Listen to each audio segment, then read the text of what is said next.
Well, it's been said, in fact, I think James said it last week, that the Psalms are a window into the soul.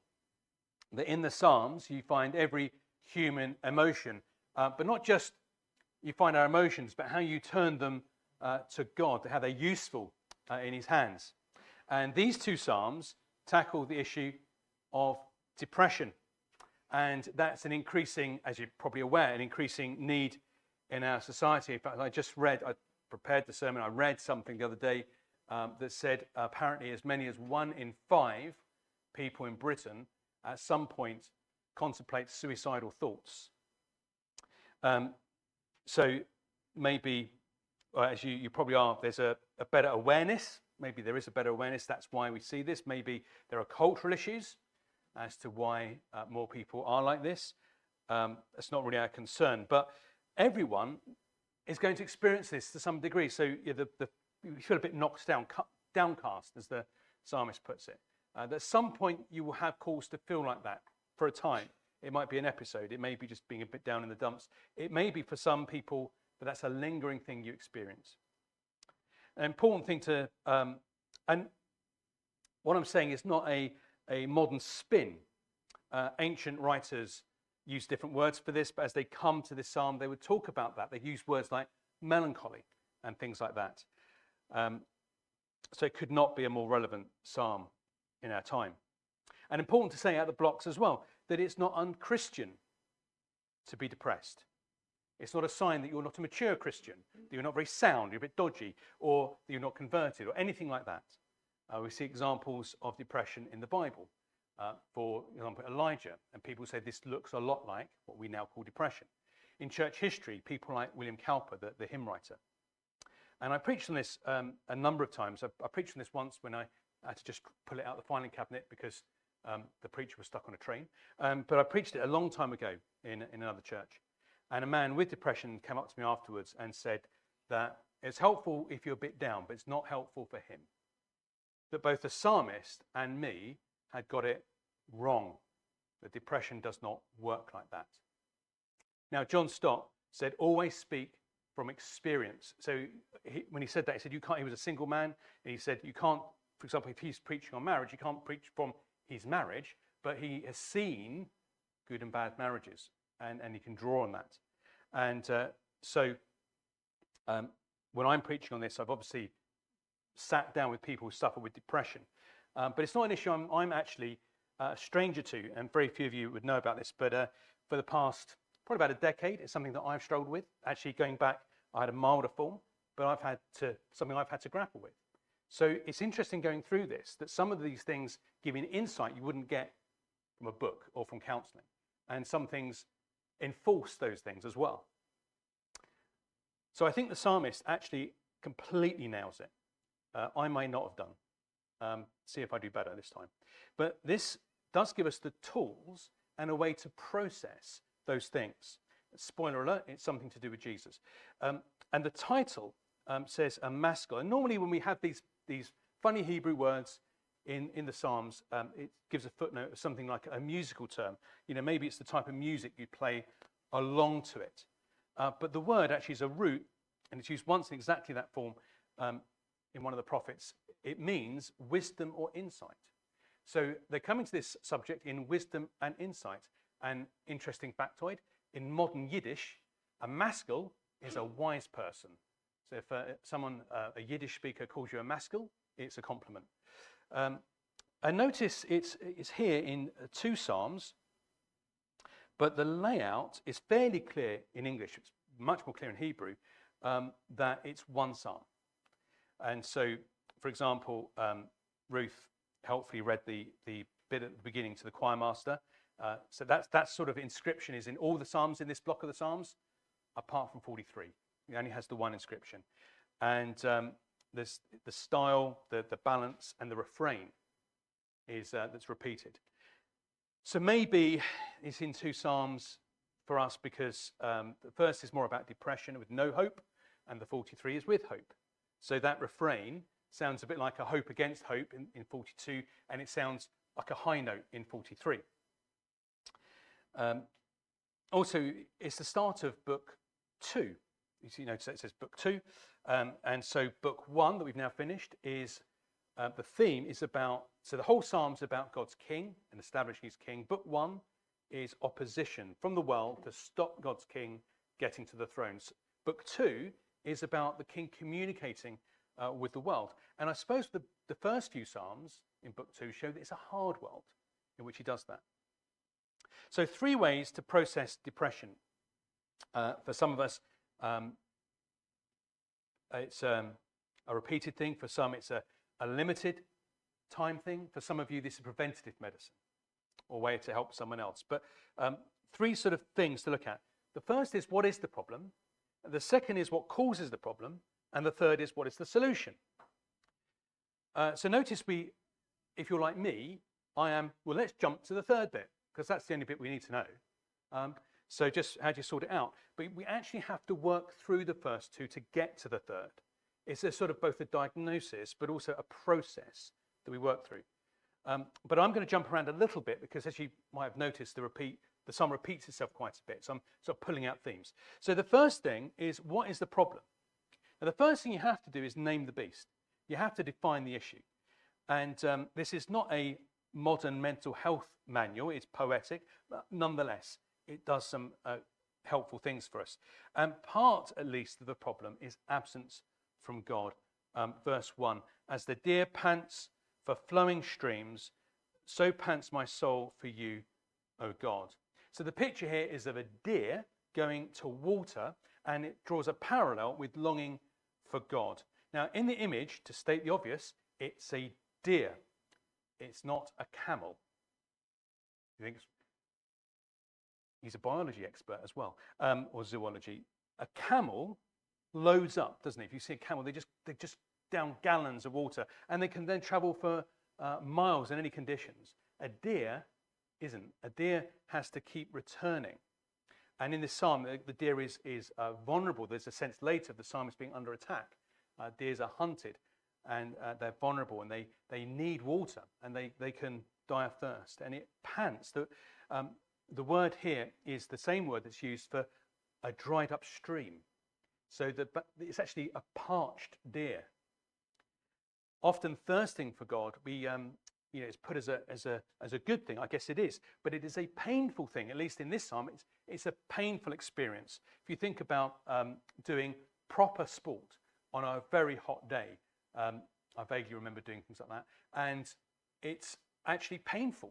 The thirst is painful. It hurts. And a few times I've drunk water, and it felt like I'd poured it down my chest. And then I looked at it and I hadn't. It's just what it feels like because of the water going in to your parched system. And so the dry soul longs for God. The soul is not a separate spiritual entity to our body. So often in the Psalms you have spirit and soul as parallels, but the word here, soul, is the word we get in Genesis 2, that God breathed life into the animals, into Adam, into Eve, into the animals. It's a different word to the spirit wind word. It's one of those, it's a few Hebrew words everyone at church seems to know. Ruach. It's not ruach. It's another word, nephesh. It means our whole being. It means that the breath of life. So he's saying my very being, myself is parched for God. And so that impacts his emotions. Verse 3, tears have been my food. So his soul is dry, but his eyes are wet. And that includes physical pain in verse 10, pain in his bones. And so what you experience in your body goes into your emotions and into your spiritual life. You know, sometimes hear people talk about injuries means they then can't work, and then how depressed, even though they're going to go back to work in a couple of months, the depression that causes our body impacts our emotions, impacts our spiritual being. And you could say that in any order. Take any of those things, it affects the rest, because the way the Bible views us is as a whole person. It's not I am physical, well, that's one bit, and then I've got my mind, and then I've got my spirit. It's like a car. You can take an engine out of one and put it in another. I don't work like that. I'm me, and you're you, and you're looking at the real me right now. It's not a pretend me somewhere in the midst. We're whole beings. And so that means we need to take care of the whole person. If you neglect the spiritual aspect of your life, there will be consequences for the rest of you. If you do not look after your body, it will affect your spiritual and emotional needs. It's not a spiritual thing to neglect your body. And so 42 verse 9 and 43 verse 2, he talks about mourning. His experience is like grieving for the death of a loved one. That's how he feels. And this repeated phrase, he is downcast and he feels turmoil. If you look at verse 7, deep calls to deep at the roar of your waterfalls. All your breakers and waves have gone over me. And you might be thinking, that sounds familiar. It's from Jonah chapter 2, or rather Jonah chapter 2 is quoting this. And we're actually looking at that last week, and we're looking at tonight. He feels overwhelmed. I mean, Jonah meant it quite literally, didn't he? But he's feeling overwhelmed. He's feeling like he's drowning. And that's a common feature in a start of an episode of depression. Is like feeling on a slide where you're looking down into a pit. And the exhaustion of keep on fighting that and knowing that that's what's going to happen next. And so both this son of Korah and Jonah call them, if you notice, it says, and Jonah does the same thing, God's waterfalls, God's breakers, God's waves. God is in control and he is behind this. And God's sovereignty is normally put to us in the Bible as a comfort. But at the same time, his sovereignty goes over the bad stuff. It means he can stop it.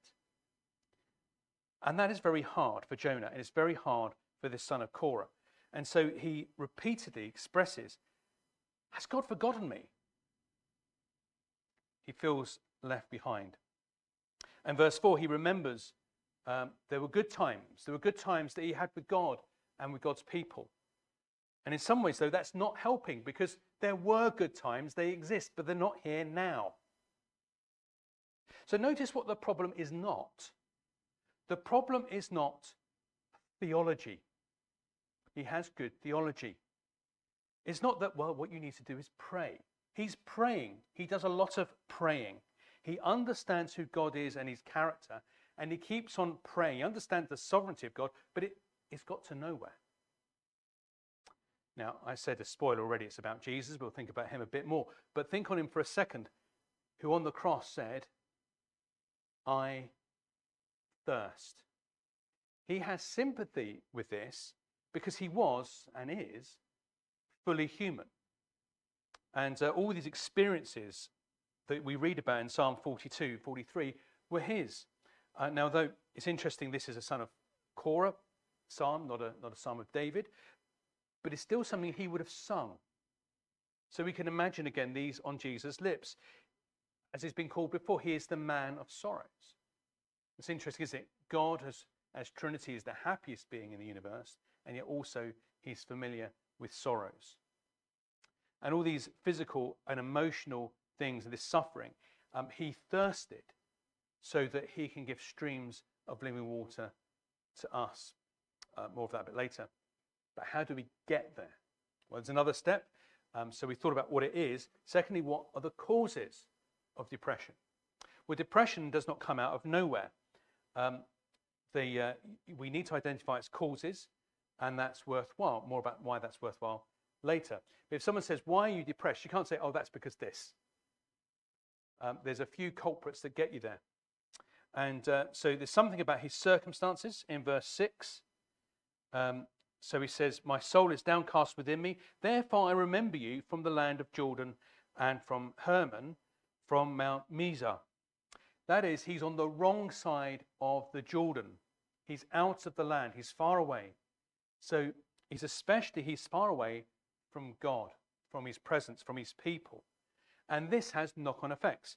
So now before we get to those, in the way Peter, in 1 Peter, picks up on this idea is that God's people are away from God. They're in the wrong land. They're exiled. And that he applies that to the church and the Christians, saying you are away from your ultimate destination, your ultimate home. the heavenly new world. And so these are normal experiences for the Christian.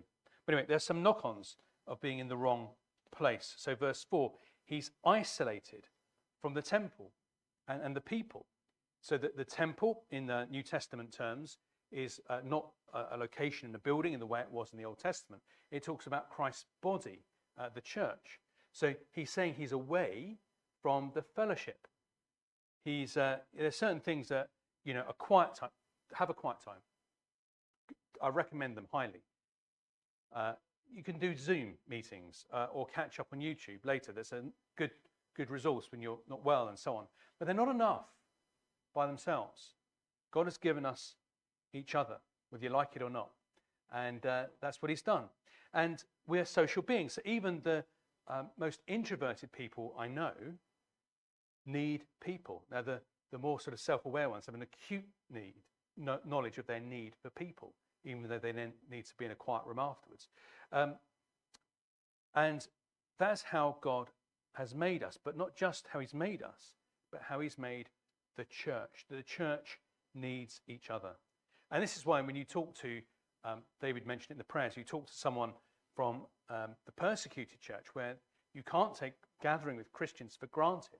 That's the thing that they value so much, that we must gather. And it may not be your first instinct when you're feeling down, if you're depressed and so on, very anxious, that you may not think, I'll go to church then. That would cheer me up. But actually, that's what the psalmist is saying. It actually does help. Not a sort of one-to-one correlation, but it helps to gather with God's people. So he's in the wrong location, so he's isolated. Also, verse 4, he's lost his role. He's a son of Korah. That means they write music. And they write some psalms, they write the music for the psalms, they lead the singing at the front of the assembly. And but because he's in the wrong place, he can't do that. He's miles from the temple. He's away from God and his people and serving them. And people often have an emotional problem when their service in church is removed from them for whatever reason, like if the ministry is stopped, or whatever it is, whatever reason why that's been taken away. And last church I was at, there was an old man who was very involved in church. Towards the end of his life, he used to still bring the offering up on his lap in a wheelchair with someone pushing him. It's obviously easier to just pick it up and take it than have to take the man who's carrying it. But he just needed that I'm still doing something. When a ministry ends, there's an implication, and it's been pointed out to me, that's true more broadly. When you lose a role in employment, someone becomes unemployed or they retire, when their kids grow up, those things, not necessarily, but for some people can be very hard. And then there's hostility we keep on finding in the Psalms. Probably the reason why he's in the wrong place is he's been physically removed. It's not just decided to take a holiday to Mount Hermon. He's been physically removed to be put there. And the people around him are saying, where is your God? And he's thinking, yeah, exactly. I don't know. They want to compound his worst fears. They want to maximize the sense of distance from God that he has. And you see that hostility in 42 verses 9 to 10. He says their oppression and taunting. Start of 43, their deceit and their unjust, again, the pressing. He's treated unfairly. And each of these factors, and there could be many others, have knock-on effects on the next. And that leads him to this confusion and anxiety and depression. And again, and some of it has been just being held in that position for that long, has an impact on him. Again, we'll come to Jesus latterly, but notice this is his experience. He was insulted and mocked and treated unjustly. And he was also exiled, and the ultimate exile of death and separation from his Father. Now, how does all that help? Well, the last thing we want to look at is that actually there are some solutions here. Now, sorry to tell you, but the solutions won't be take one of these twice a day and you'll be better by next week. Nonetheless, there are solutions. Martin Lloyd-Jones did a famous series. It's become a book of sermons called Spiritual Depression. He spent some time on this psalm, and he says you've got to learn the art of talking to yourself. People say it's the first sign of madness, talking to yourself. I think it will keep you from it. And the psalmist nails this and how to do this. So Martin Lloyd-Jones goes on to say, talk to you, this is a paraphrase because Martin Lloyd-Jones never says things in few words. So he says, talk to yourself, do not listen to yourself. So let me break this to you now. You are not the most rational person. No, I know all of you well enough to say that's true. No, not half as rational as you think you are. So there's a difference between talking to yourself and listening to yourself. So often, particularly in depression, you listen to yourself. You become introspective, self-focused, and that's not a good thing. Talking to yourself, you do need to be reflective, and that is good. And there's problems if you don't do that. There is a balance. Talk to yourself, don't listen to yourself. And that's what comes up in this refrain. He talks to his soul. He tells his soul what to do. Glad said to me before, what would you say if it was someone else saying that?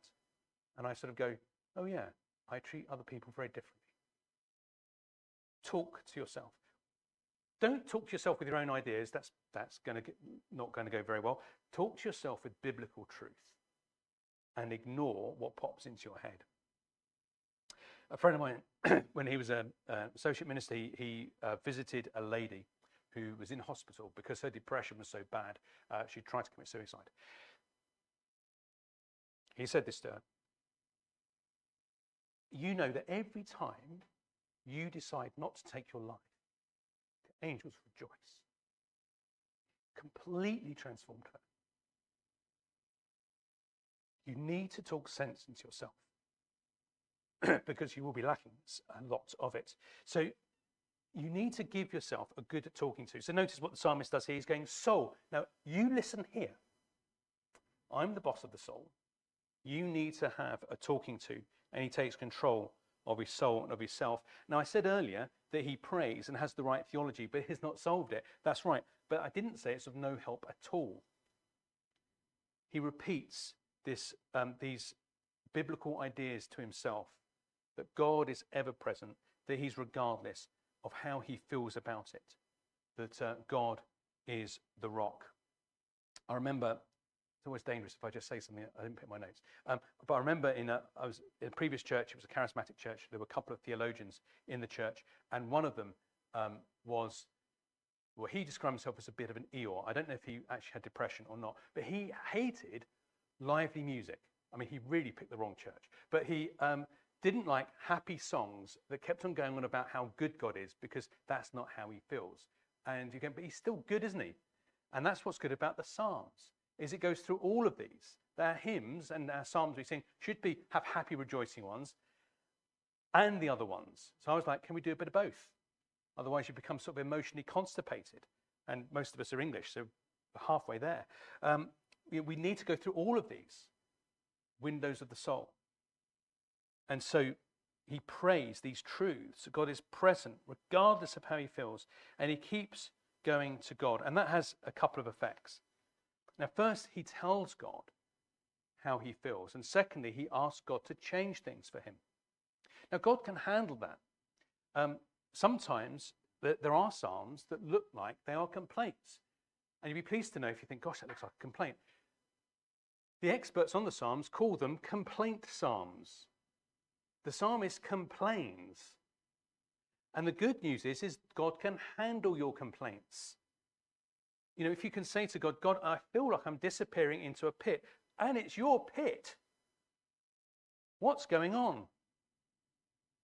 Now, the sort of experts on counseling and psychology and so on say when you struggle with these issues, a good thing to do is to journal. So each day, write down some things about what happened yesterday and how you're feeling and that sort of thing. Now, and the reason for doing that is you write down, I feel really bad today, or I feel anxious or depressed or whatever it is, and you sort of look at what happened yesterday and the day before, or you have a really good day and you go, well, what happened then? And you start seeing correlations. It's a very helpful thing to do. And that's what the son of Korah is doing here. He's writing down what happened and why, and then he sings them to God. And I think doing that is not just cathartic, although it is, but it's more than that.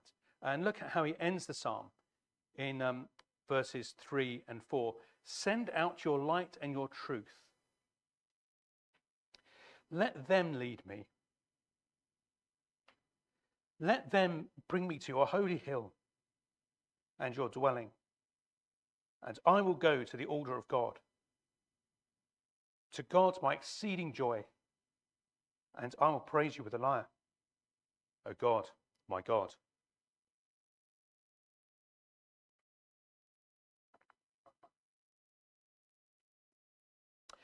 So there's an important word there. The word is will.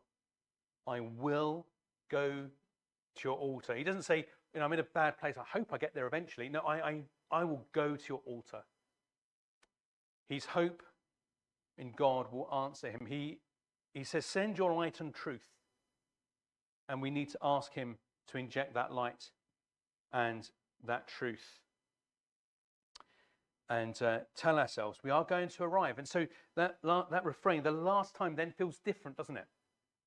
That this is actually what's going to happen. And you tell yourself you're going to arrive. And we do so confidently. It's not just, it make me feel better. We do it confidently. We've seen these Psalms, they tell us of Jesus' experience. He is the man of sorrow who went into the pit, into the depth. We touched on this in Jonah a bit more tonight, that we experience that thing in verse 7. Deep calls to deep at the roar of your waterfalls, or your breakers, or your waves have gone over me.